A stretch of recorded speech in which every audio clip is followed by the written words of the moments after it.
అక్క ఆయనన్న సింగిలా మింగిలా? Single. సింగిలా?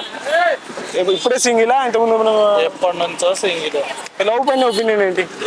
Love అనేది అంత అట్రాక్షన్, జస్ట్ ఫీలింగ్, అది ఏముండదు, అంత ఎమోషనల్ తప్ప లవ్ అనేది నిజం కాదు. మనం ఒకప్పుడు ఉండే నిజమైన లవ్ అంటే, ప్రేమకు అర్థం అంటే చాలా బాగుండేది. ఇప్పుడు ఏం లేదు. ఈ జనరేషన్ అమ్మాయిలు కానీ అబ్బాయిలు కానీ ఎలా ఉంటారు? వేస్ట్. అమ్మాయిలను మోసం చేసే వాళ్ళు అబ్బాయిలు, అబ్బాయిలు మోసం చేసే వాళ్ళు అమ్మాయిలు. ఎవరు ఎక్కువ మోసం చేస్తారు? అమ్మాయిలు ఎక్కువ మోసం చేస్తారు. అబ్బాయిల గురించి ఏం చెప్పాలనుకుంటున్నావు? అబ్బాయిలు కూడా ఉన్నారు నన్ను మోసం చేసే వాళ్ళు, లేరా? ఇప్పుడు అమ్మాయిలు చారనంత మోసం చేస్తే అబ్బాయిలు పారనంత మోసం చేస్తారు. మరి నమ్మించి ప్రేమ అంటున్నారు, జస్ట్ అట్రాక్షన్, ఫీలింగ్. ఆ ప్రేమకు ఒక అర్థమైంది కామం. జస్ట్ కామం తీరేంత వరకు అదేంటి మన డేటింగ్ అంటారు, ఓయో రూమ్స్ అంటారు, ప్రేమలను నమ్మిస్తారు, తీసుకెళ్తారు, మోసం చేస్తారు, వదిలేస్తారు. ఒకటి డబ్బు చూస్తారు, రెండు అందం చూస్తారు, మూడేమో అందం చూస్తారు. ఈ మూడు చూస్తారు. డబ్బు ఉంటేనేమో ఎంజాయ్ చేయొచ్చు, అందం ఉంటేనేమో వేరే వాళ్ళకి మండొచ్చు. అంతే, ఇంకా అంతకు మించి ప్రేమకు అర్థం అనేదే లేదు ఈరోజు. అసలు నేనైతే ప్రేమను నమ్మను. ఇంత స్వచ్ఛమైన ప్రేమ, నిజమైన ప్రేమ అంటే అమ్మ నాన్న వాళ్ళు తప్ప ఇంకెవ్వరు లేదు. ఈ ప్రపంచంలో మనకు మోసం చేయని వాళ్ళు అంటూ ఉన్నారంటే అమ్మ నాన్నలు ఒక్కరే. అంతే. ఏది ప్రేమ అనేది మోసం దగా లేదు. నేనైతే అసలు నమ్మను. మాలాంటి వాళ్ళని అసలు సమాజంలోనైతే ఒక పురుగులాగా చూస్తారు తెలుసా. ఆ పురుగు అంటే పురుగు, అసలు హీనంగా చూస్తున్నారు. మాకు ఈ జన్మ అసలు ఆ దేవుడు ఎందుకు ఇచ్చిండో అర్థమవుతలేదు. కానీ సమాజంలో మాకంటూ వాల్యూ లేదు అసలు. ఏ దాంట్లో కూడా మాకేం లేవు రిజర్వేషన్. గవర్నమెంట్ తరఫు నుంచి కూడా ఎటువంటి సహాయం లేదు. ప్రజల్లో మాకంటూ ఒక గుర్తింపు లేదు, ఏది లేదు. వేస్ట్ అసలు. ఇప్పుడు చూడు, నేను నీ దగ్గరకు వస్తే నువ్వు ప్రేమతో 10 రూపాయలు ఇస్తావేమో, లేకపోతే లేదంటావేమో. వేరే వాడి దగ్గరికి వెళ్తే వాడు ఎందుకు ఇవ్వాలి, నీ కాలు చేతులు మంచిగా ఉన్నాయి. సరే కాలు చేతులు మంచిగా ఉన్నాయి, పని చేసుకుంటామంటే ఎవరో ఒక పని ఇవ్వరు. ఏదైనా పని చేస్తామంటే మీలాంటి వాళ్ళు మేము పెట్టుకుంటే మాకు సేమ్, మా దగ్గర కస్టమర్స్ రారు, మిమ్మల్ని చూస్తే హేళన, వద్దు మాకు అంటారు. మరి మేము బ్రతికేది ఎట్లా సమాజంలో?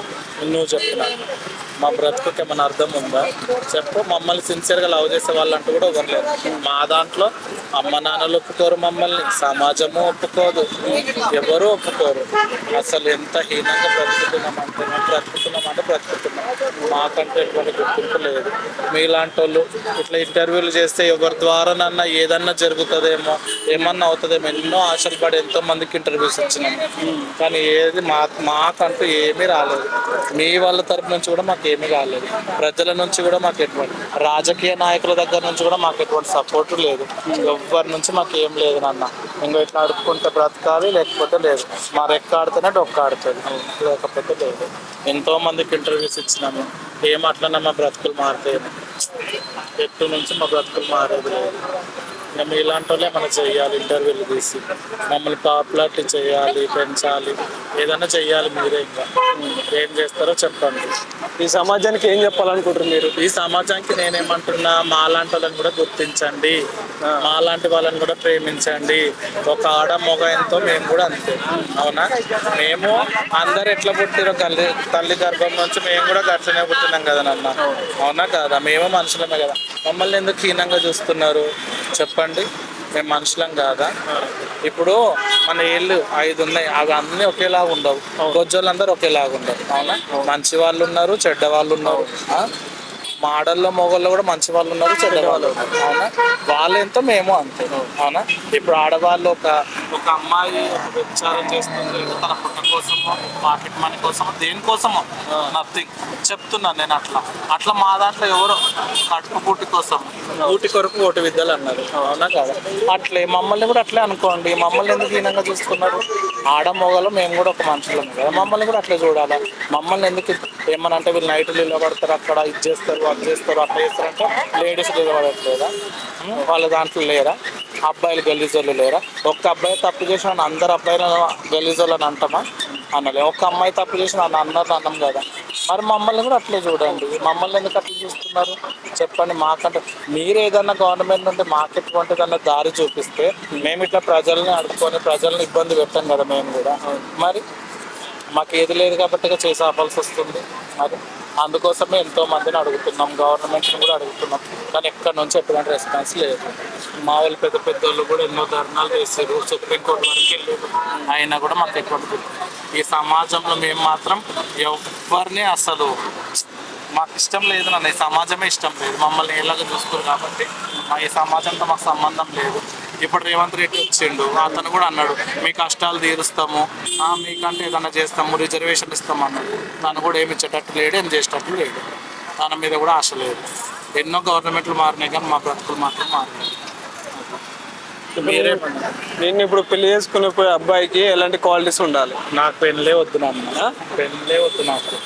అమ్మాయిల్ని మోసం చేసి అబ్బాయిలు కొజ్జలతో లైఫ్ లాగా ఉంటారా చెప్పు. అమ్మాయినే ప్రేమిస్తున్నా, సిన్సియర్ లవ్ చేస్తున్నా అని చెప్పి నమ్మించి మోసం చేసి వదిలేస్తారు. అట్లాంటిది మాతో ఎవరు ఉంటారు చెప్పు.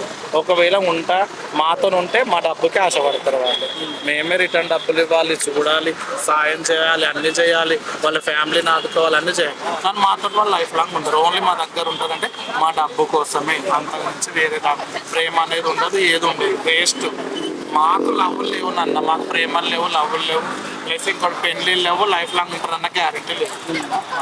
ఇప్పుడు ఒక అబ్బాయి మీకు వచ్చి ప్రపోజ్ చేస్తే నేను నీతో ఉంటాడని నీకు అనిపిస్తే యాక్సెప్ట్ చేస్తావు? అతన్ని యాక్సెప్ట్ ఉండరు. ఇప్పుడు నువ్వు అంటే ఇంతకుముందు అందరు అబ్బాయిలు అలాంటి వాళ్ళు కాదు, కొందరు ఉన్నారు అంటారు కదా, అలాంటి అబ్బాయి నీకు లైఫ్ లోకి వస్తే? రారదన్న, వచ్చినా కూడా అది మాటలు. ముందు బాగానే ఉంటుంది, ముందు స్టార్టింగ్ లో ప్రేమ బాగానే ఉంటుంది, మాటలు బాగానే ఉంటాయి, అన్నీ బాగుంటాయి. కొద్ది రోజులు గడుస్తుంటుంటే ఇంకా అంతే కాదు, ఎక్కడికో వెళ్ళిపోతుంది. గొడవలు, తలనొప్పి, తలకాయ, ఎందుకు వాళ్ళని పెట్టుకొని బాధపడే కన్నా చాతగా నలుగురు ముసలోళ్ళకి చూస్తే ఆనందం. చాతగానలోకి పెట్టుకుంటే అనాథాశ్రయం వాళ్ళకన్నా సాయం చేస్తే అదన్న జీవితాంతం మాకు గుర్తుండిపోతుంది. దేవుడి దగ్గర కూడా స్థానం ఉంటుంది. ఈ అబ్బాయిలు వద్దు, ఈ ప్రేమ వద్దు, పెళ్ళిళ్ళు వద్దు. నన్ను ఇష్టం లేదు, నాకైతే ఇష్టం లేదు. నాలాంటి మా ట్రాన్స్ కమ్యూనిటీకి ఎవరికైనా ఇష్టం ఉన్నదంటే అది నాకు సంబంధం, కానీ నాకు మాత్రం ఇష్టం లేదు. అంటే ఈ జనరేషన్ అమ్మాయిలు ఎలా ఉంటే బాగుంటుంది? ఈ జనరేషన్ అమ్మాయిలు అమ్మ నాన్నల మాటిని కరెక్ట్ చదువుకొని అమ్మ నాన్న బాటలో నడిస్తే బాగుంటుంది. వాళ్ళు డ్రెస్ ఉంటే పైన చున్నీ ఉండదు, టాప్ ఉంటే కింద లెగ్గిన్ ఉండదు. లేడీస్ అట్లా వేసుకుంటే మరి మేము ఎట్లా వేసుకోవాలి? మేము అందుకే మొత్తం ఇట్లా చూపించుకొని అంతే కదా. మరి లేడీస్ కి హద్దుబద్దు లేదు, వాళ్ళ అవయవాలు. ఒకప్పుడు అమ్మాయి డ్రెస్ వేసుకుందంటే అసలు ఒళ్ళు కనబడేదే కాదు, ఇప్పుడు ఒళ్ళంతా కనబడుతుంది. ఏమన్నా అంటే ట్రెండ్, న్యూ ఫ్యాషన్, మోడలింగ్, అవన్నీ. అందుకే మేము ఓన్లీ ఇప్పుడు ఆడోళ్ళకు ఉన్నది దాపెట్టుకోవడానికి, కొజ్జలకు ఉన్నది చూపెట్టుకోవడానికి. అమ్మాయిలే చూపెట్టుకుంటారు, మేము కొజ్జలు ఎట్లుంటారు, మరి మేము కూడా పిచ్చలు విరిగా తిరుగుతాం. అంటే ఏ విధంగా ఉంటే బాగుంటుంది? అదేనన్నా, డీసెంట్గా ఉండాలి, మంచి పద్ధతి అయిన బట్టలు వేసుకోవాలి, డీసెంట్గా ఉండాలి. మంచిగా ఉంటే సమాజంలో కూడా వాళ్ళకు కూడా ఒక మంచి పేరు ఉంటుంది, వాళ్ళని కూడా ఎవరు మోసం చేయరు, వాళ్ళతో కూడా బాగుంటారు. వాళ్ళు కూడా అంతకంతే తయారయ్యారు, మగవాళ్ళతో సమానం. వాళ్ళు ఏం తాగట్లేదు, మందులు తాగుతారు, సిగరెట్లు తాగుతారు, గంజాయిలు కూడా తాగుతారు. అమ్మాయిలు ఏం తాగుతలేదు చెప్పు, వాళ్ళు మగవాళ్ళతో సమానం అయిపోయారు. అంటే ఈ జనరేషన్ అబ్బాయిల గురించి మీరు ఏం చెప్పాలనుకుంటున్నారు? అబ్బాయిలు కూడా అంతే నన్ను, అబ్బాయిల గురించి అయితే అసలు చెప్పలేము. ఇంకా అబ్బాయిలు ఎక్కువ మోసపోతారు కదా, వాళ్ళకి ఏమైనా చెప్పాలనుకుంటారు? ఎంత చెప్పినా వాళ్ళు అప్పటి వరకు సరే అంటే తర్వాత చేస్తారు. ఎంత మోసపోయినా కూడా అప్పటి వరకు సరే అంటే తర్వాత చేసేది. సబ్కా సున్నా పక్క గానా అంటే అందరు చెప్పేది సరే అనాలి, పక్కకి పోయినాక ఇడిసేయాలి, అంతే. అంతకు మించి అంటే ఇప్పుడు నెక్స్ట్ వచ్చే జనరేషన్ పిల్లల్ని ఎలా పెంచితే బాగుంటుంది? జనరేషన్ పెంచేది కూడా ఉందా? ఇంకా పిల్లలు చిన్న పెంచేది కూడా ఉందా? మనం చూస్తున్నాం ఈ పార్క్ లో చిన్న పిల్లల్ని కూడా తీసుకొని వస్తారు. అట్లా అయిపోయింది, అదే ట్రెండ్. పెంచేది లేదు ఇప్పుడు అమ్మ నాన్నలు. అప్పుడు పిల్లలు కంట్లోకి వెళ్ళారు, మాటలు విన్నారు. ఇప్పుడు పిల్లలు కంప్యూటర్లకి వెళ్తురు వెళ్ళిపోతారు. చెప్పేది ఏం లేదు వాళ్ళు. అంటే తల్లిదండ్రులకి ఏ విధంగా చెప్పాలనుకుంటారు? తల్లిదండ్రులకి ఏ విధంగా స్ట్రిక్ట్ చేయాలి? వాళ్ళు ఎంత స్ట్రిక్ట్ పెట్టినా పిల్లలు చేసేది మాత్రం అంతే. చేయకొచ్చిన తర్వాత వింటారా? ఇప్పుడు నువ్వు ఇట్లా అవుతావు అని చెప్పి మీ అమ్మ నాన్నకు తెలియదు, నేను ఇట్లా అవుతానా మా అమ్మ నాన్నకు తెలియదు. ఎంతో భయంతో పెంచిర్రు, కొట్టిర్రు, పద్ధతులు చెప్పారు, అన్ని చెప్పారు. కానీ మా వయసు వచ్చిన తర్వాత మేము ఏం చేయాలని చేసినాం. ఎవరు వింటారు నన్ను ఎవరికి చెప్పినా ఎవరు వినరు అంతే. వాళ్ళకు తెలివి వచ్చినంత వరకే అమ్మ నాన్నల మాట వింటారు. తెలివి వచ్చిన తర్వాత వాళ్ళకి నచ్చినట్టే చేస్తారు. ఎవ్వరు ఎంత ఇప్పుడు డబ్బున్నోళ్ళు వాళ్ళకు పద్ధతిగా పెంచుతున్నారు అని అంటే వాళ్ళ ఏజ్కి వచ్చిన తర్వాత డబ్బును చూసి జలసాలు చేసి పాడైపోతారు. డబ్బు లేని వాళ్ళు పద్ధతిగా పెంచుతున్నారు నడుస్తున్నారు అని అంటే వాళ్ళు డబ్బు లేక చెడిపోతారు. వాళ్ళు డబ్బుండి చెడిపోతే వీళ్ళు డబ్బు లేక చెడిపోతారు. చెప్పేది ఏం లేదు. మరి ఎంత పద్ధతిగా పెంచాలన్నా అంతే. చెప్పి చేసేది ఏం లేదు. నీ లైఫ్లో బెస్ట్ మూమెంట్ అంటే నా లైఫ్లో బెస్ట్ మూమెంట్ ఏది లేదు. ఏమైనా ఎక్స్పెక్ట్ చేస్తున్నావా? ఏది లేదు.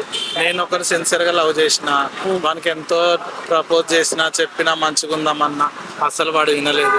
ఇంకా జీవితంలో నాకు మొగుడే వద్దు అనుకుని తీసుకున్నాను. అంటే ఏ విధంగా నువ్వు ప్రపోజ్ చేసినావా? అతను నేనే ప్రపోజ్ చేసిన. ఏమన్నాడు అతను? యాక్సెప్ట్ చేయలేదు.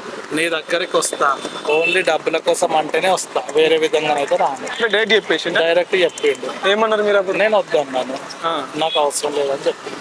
అందుకే నాకు ఇంకా మొహోళ్ళ మీద అవగాహన లేదు, మొగోళ్ళు అంటే అసలు ఫీలింగ్ లేదు, నాకు మొగుడే వద్దు. ఇప్పుడు ఒకవేళ అతను తిరిగి వచ్చి నేను పెళ్లి చేసుకుంటా అంటే ఏమంటావు? లైఫ్ లాంగ్ ఉంటా, సమాజం మొత్తం ఒప్పుకునేటట్టు చేసుకుంటా అంటే వద్దు. అందరు ముందు చేసుకోవాలి. గవర్నమెంట్కి కూడా తెలియాలి, ప్లస్ వాళ్ళ ఫ్యామిలీకి తెలియాలి, చుట్టుపక్కల జనాలకు తెలియాలి. అట్లయితే చేసుకుంటాను. అంటే నీకేమన్నా కండిషన్స్ ఉన్నాయా? నువ్వు ఇట్లా ఉండాలి అట్లా ఉండాలి? కండిషన్స్ అంటే నేను అట్లా కూడా చెప్పిన, నువ్వు నన్ను చేసుకో ప్లస్ మళ్ళీ అమ్మాయిని పెళ్లి కూడా చేసుకో, ఎందుకంటే నాకు పిల్లలు పుట్టారు కాబట్టి చేసుకో. అట్లా కూడా ఇంకొకరు ఇస్తారు ఆఫర్, అట్లా కూడా చెప్పిన. కానీ కాదంట, అట్లా కుదరదంట. అందుకే నాకు కూడా ఇష్టం లేదు, వదిలేసిన. వద్దు నాకు ఇంకా మొగోడు నాకు ఇంక ఇష్టం లేదు, మొగోళ్ళు అంటే ఇష్టం లేదు. ఆయనకి ఏమైనా చెప్పాలనుకుంటారా?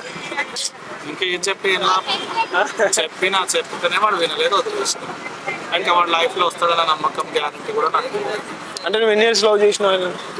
చేసిన ఒక 10 years దాకా. 10 years లవ్ చేసినా వస్తుండు కానీ ఓన్లీ డబ్బు కోసమే వస్తున్న మాట అప్పుడు చెప్పలేదు నాకు, రీసెంట్గా చెప్పాను. అంటే 10 years నుంచి నీకు ఏం వచ్చి చెప్పలేదు, ఇట్లా డబ్బు కోసం ఏం చెప్పలేదు. నీకు ఎప్పుడు వచ్చింది డౌట్? మరి అది డౌట్ నాకేం రాలేదు. నేను అన్నా పెళ్లి చేసుకుందాం. ఇప్పుడు బయటకి నేను వస్తున్నా, నన్ను ఎంతమంది మొగోళ్ళు గెలుకుతున్నారు, ఎంత అంటున్నారు, వస్తావా అంటున్నారు, అట్లా బ్యాడ్గా మాట్లాడుతున్నారు. నాకు అట్లా ఇష్టం లేదు. నువ్వు నన్ను పెళ్లి చేసుకున్న మెడలో ఒక తాళ్ళుండి కాలుకి మెట్టలు ఉంటే ఎవరు నన్ను గెలకరు కదా, అట్లా కట్టు అని చెప్పేసి అంటే అప్పుడు ఆయన బయటకు వచ్చిన నిజస్వరూపాలు. అప్పుడు తెలిసింది, అప్పటి వరకు తెలియలేదు. నేను కట్టను, నాకు అవసరం లేదు, నేను ఇన్ని రోజులు వచ్చింది నీ దగ్గరికి డబ్బుల కోసమే, కానీ నాకు ఇష్టం లేదు అది ఇది అని మాట్లాడి. సరే వద్దు, నాకు కూడా ఇష్టం లేని దగ్గర కష్టంగా ఎందుకు ఉండాలి, నన్ను వదిలేస్తే కరెక్ట్ కాదు, అందుకే వదిలేస్తాను. నీ లైఫ్లో బాధాకరమైన విషయం ఏంటి? అతను వదిలేయడం, అదే అమ్మ నాన్న చనిపోవడం, అతను వదిలేయడం, రెండు బాధాకరమైన విషయం. అంటే ఎట్లా అనిపోయింది? మమ్మీ బాగానే ఉండే, అమ్మకేమో పెరాలసిస్ వచ్చి చనిపోయింది, నాన్నకి హార్ట్ అటాక్ వచ్చి కానీ వాళ్ళకు కూడా నేను అంటే ఇష్టం లేకుండే. నన్ను ఇంట్లో నుండి తరిమేసారు, చాలా ప్రాబ్లమ్స్ ఫేస్ చేసిన, ఇంట్లో నుంచి వెళ్ళిపోయినా, ముంబైకి వెళ్ళిపోయినా బ్రతకాలని. అక్కడ కల్చర్ నచ్చక అక్కడ నుండి వచ్చేసిన, మళ్ళీ తినడానికి అసలు అన్నం లేక, పడుకోవడానికి చోటు లేక నానా ఇబ్బందులు పడ్డా. మళ్ళీ తర్వాత మా కమ్యూనిటీ వాళ్ళు నన్ను చూసి కమ్యూనిటీలో చేర్చుకొని వాళ్ళు మంచిగా చూసి నాకు 3 పూటలు అన్నం పెట్టి, వాళ్ళకి భిక్షాటన చేసి అడుక్కొచ్చి ఇచ్చి, వాళ్ళు నా మంచి చెడు అంతా చూసి నాకు సర్జరీ చేయించి అన్నీ చేసి ఇప్పుడు వాళ్ళతో ఉంటున్నా, హ్యాపీగా ఉన్నా. మా కమ్యూనిటీ వాళ్ళతోనే హ్యాపీగా ఉన్నా. అక్కడికి వచ్చిన తర్వాతనే నా బాధలు అన్నీ దూరం అయినాయి. మా వాళ్ళు అయితే ఒప్పుకోలేదు, బంధువులు ఒప్పుకోలేదు, మా పేరెంట్స్ ఒప్పుకోలేదు, ఎవరు ఒప్పుకోలేదు. మా కమ్యూనిటీ చేర్చుకుంది చాలు. మా కమ్యూనిటీలో నేను హ్యాపీగా ఉన్నా అన్న ఫీలింగ్ ఒకటి నాకు దక్కింది. అది మాత్రం చాలు ఇంకా ఈ జన్మకి, ఇంకా అంతకు మించి వేరేం లేదు. ఎప్పుడైనా మీ ఫ్యామిలీ గుర్తుకొస్తారు, ఏడుపు వస్తుంది, ఏడ్చుకుంటా, చాలా బాధపడతా. నాకు 2 brothers, ఒక సిస్టర్, ఒక బ్రదర్ చనిపోయిండు, ఇప్పుడు ఒక అక్క ఒక అన్న ఉన్నారు, కానీ మాట్లాడరు, రానిగారు, అస్సలు లేదు. మా ఏదున్నా వీళ్ళే అమ్మ నాన్న, మా కమ్యూనిటీ వాళ్ళే, వీళ్ళే బ్రదర్స్, వీళ్ళే సిస్టర్స్, ఇంకా అన్నీ వీళ్ళే. ఇంకా మా వాళ్ళ దగ్గరికి పోయేది లేదు, మా కమ్యూనిటీతోనే బ్రతుకుతున్నా. ఈ జనరేషన్ అబ్బాయిలు కానీ అమ్మాయిలు కానీ దేనికి ఎక్కువ ఇంపార్టెన్స్ ఇస్తే బెటర్? చదువుకి ప్లస్ ఫ్యామిలీకి ఇంపార్టెన్స్ ఇస్తే మంచిది. కానీ ఎవరు చదువుకి ఇస్తలేరు, ఫ్యామిలీకి ఇస్తలేరు, జలసాలకే ఇస్తారు ప్రిఫరెన్స్. అంతా ఓయో రూమ్స్కి ఇస్తారు ప్రిఫరెన్స్. ఓయోరు పాట తీసారు కదా, ఒక్కసారి ఒప్పుకుంటే మా ఓయోకులం. అదే ఉంది. పాట ఉందా? అదే ఉంది కదా నాన్న, ఇప్పుడు జనరేషన్ అంతా అంతే.